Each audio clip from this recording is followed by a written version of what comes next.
Now, when you think of Confucius, you probably think of him as the beginning of Chinese history, right? That he's at the very beginning of Chinese history. But I want to show you and maybe to remind you that Confucius actually came in quite late in Chinese history, 6th century BC. And that is half time because before Confucius there was 2,000 years of Chinese history already. Okay, first of all, I want to talk about the God that the ancient Chinese worship. And once again, I am talking about a period way before Confucius. I'm talking about the very beginning of Chinese civilization, and they worship one God.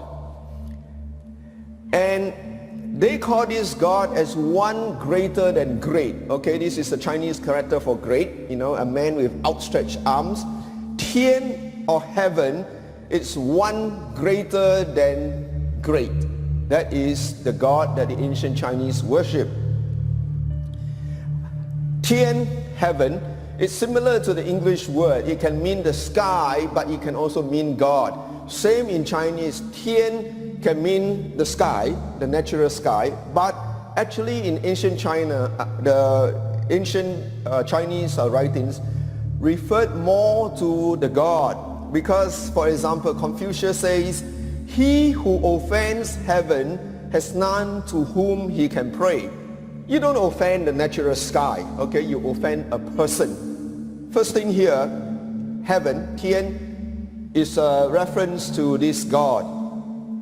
But there is another term for God in ancient China, is Shangdi. Literally, it means the Lord on high, or the highest Lord. Shangdi and heaven, Shangdi and Tian, are two names of one God. It was made clear by Zheng Xuan, the historian in the Han Dynasty. He said, Shangdi is another name for heaven. Take note, he says the spirits do not have two lords. So Zheng Xuan understood, as well as the ancient Chinese, that there is a spiritual world, and the one who rules over all is Shangdi or Tian. Just like Christians or Hebrews give different names to God. You have Elohim and Yahweh and Adonai. So in the same way, ancient Chinese use two terms for God. Sometimes Tian, sometimes Shangdi. Okay, these are two experts who talks about this Shangdi or Tian. First of all, they came to the conclusion that Shangdi is not an abstract idea, and I will prove it, but I want to quote you what the expert said. This is a foremost expert on Chinese and Chinese history and culture, Dr. Malhurst. He said, in no case do we find Shangdi exhibited under any figurative representations. In other words, Shangdi is not an abstract idea. Indeed, we are warned against confounding him with the images in the temples. So Shangdi worship is not idolatry, because the Chinese never make an image of Shangdi. You will not find it anywhere. Now, while the supreme ruler is declared again and again to be distinct from the visible heavens, the main idea attached to Shangdi is universal supremacy, uncontrollable power, justice, glory, majesty, and dominion. Another expert, considered the foremost Chinese expert in the 19th century, even by the top Chinese expert at that time, Wang Tao, James Lake. James Lake said, but the Chinese stand out distinctly from all other heathen nations in these 2 points, that their representations of Shangdi, you notice a different spelling, but this was the old way of phoneticizing or Latinizing Chinese, are consistent throughout, and that they never raise any other being to an approximation to him.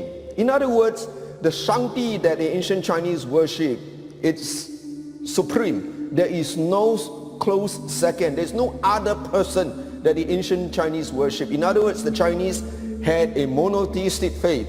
He is always the same, the creator and sovereign ruler, holy and just and good, and no other is ever made equal or second to him. He has no rival. And now we go into the Chinese classics.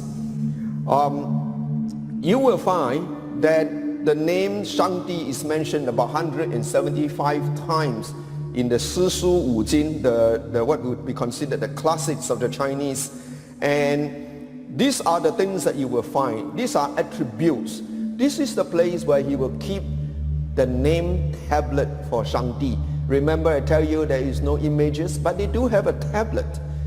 And this is the tablet, if you see, placed elevated so that the emperor is much lower than the tablet. And the emperor will come and inspect the tablet to make sure everything is in order. This is a name tablet for the God Most High. And you'll notice there are two scripts on the right. It's the Han script, the Chinese script, and on the left is the Manchurian script, because the last dynasty of China was the Qing dynasty. They added that, but before that they only had the Han script. But this is the God that the ancient Chinese worship, Huang Tian Shang Di. Huang means august, means great, okay? So the Supreme Lord in the highest heaven